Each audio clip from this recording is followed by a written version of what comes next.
E aí, a maconha leva ou não leva ao uso de drogas mais pesadas? E o que é uma recaída? E como ela acontece?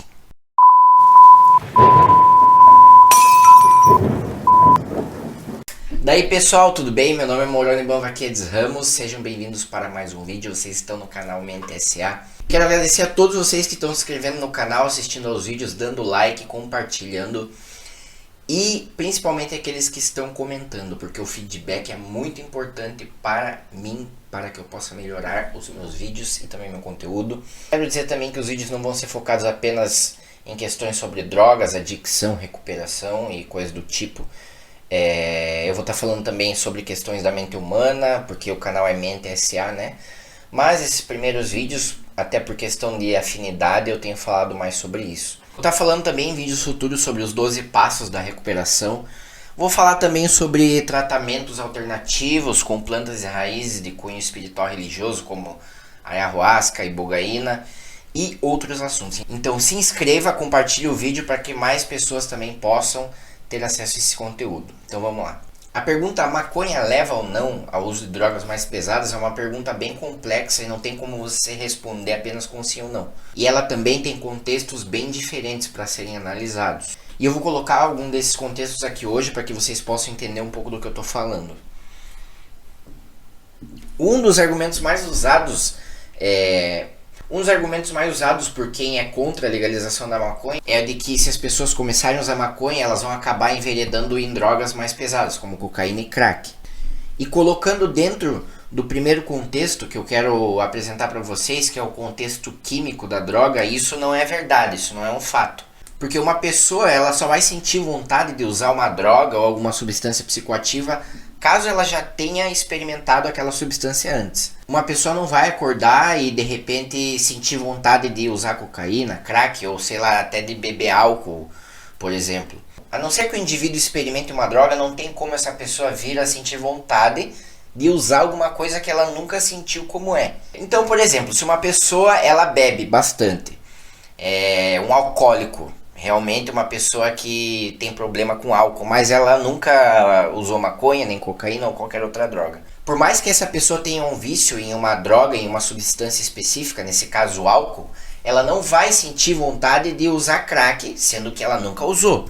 Então, no contexto químico, essa afirmativa de que a maconha vai levar você a usar outras drogas, ela é uma afirmação errada. Mas dentro de um contexto social e moral, essa afirmação ela é certa. Por exemplo, a maconha ela é uma droga de cunho mais leve, ela é uma droga até socialmente mais aceita no Brasil. Até por ser uma planta, né, pelos filmes, pela música, pela questão cultural da forte descendência africana que nós temos aqui no Brasil. E até por essas novas descobertas e tratamentos contra a epilepsia e outras doenças que têm surgido a partir da cannabis. Então, se o indivíduo tem uma resistência moral contra aí, drogas mais pesadas, como cocaína, crack e drogas sintéticas, mas esse indivíduo ele não tem essa resistência tão grande com a maconha, e esse indivíduo começa a fazer um uso regular de maconha, com o tempo, essa barreira moral que ele tem com drogas mais pesadas pode acabar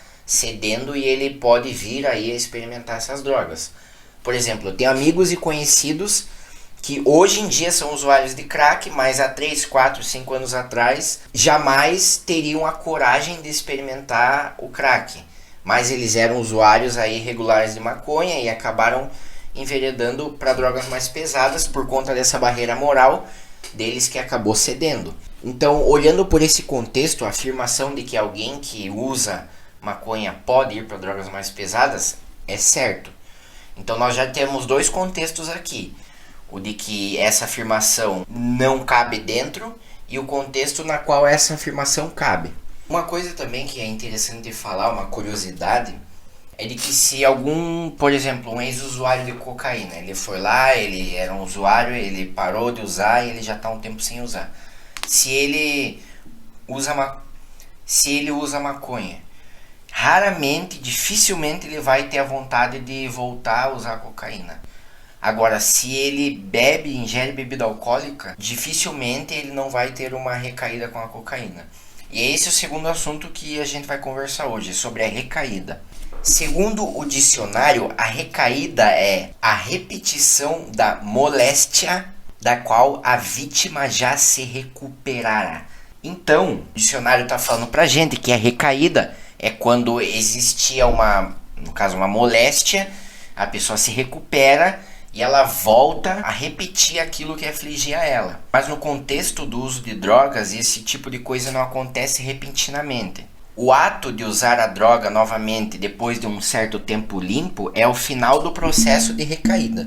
Ou seja, a recaída não é um ato único, é uma sequência de vários pequenos atos que culmina até a volta do uso da substância.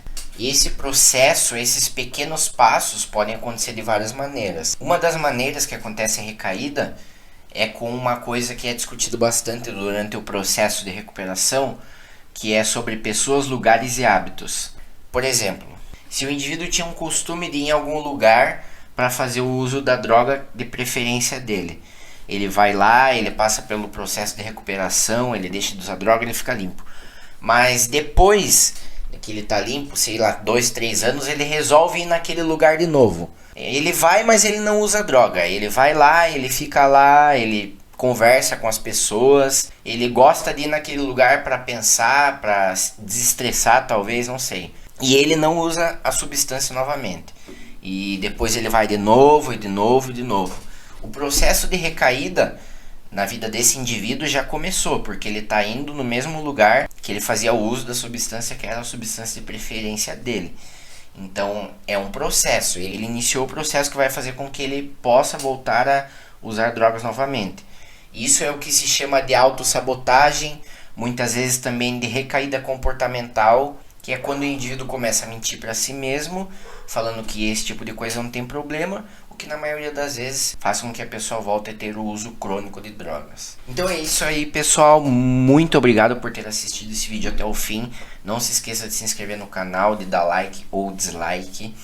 Logo nós vamos começar a fazer vídeos falando sobre outros assuntos relacionados à mente humana. Muito obrigado por assistir, até mais.